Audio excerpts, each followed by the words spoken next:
شهر رمضان الذي أنزل فيه القرآن هدى للناس وبينات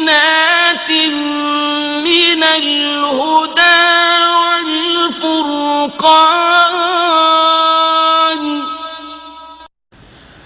سرتاج رسول محمد الرسول اللہ صلی اللہ علیہ وآلہ وسلم نے امت کو یہ بات سمجھائی کہ روزہ یہ اسرار ربانی میں سے ہے.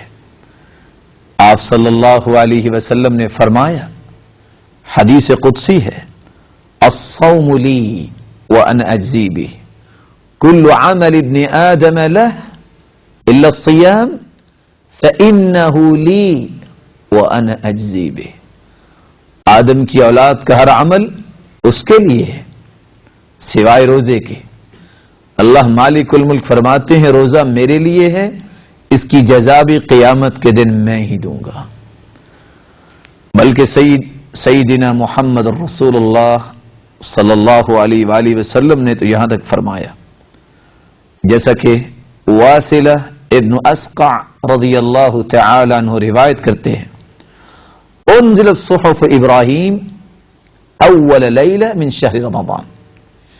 رمضان المبارک کا مہینہ اتنے تقدس والا مہینہ ہے کہ مالک الملک نے ابراہیم علیہ السلام پر صحیفے رمضان المبارک میں نازل کیے اور پہلی رات نازل کیے.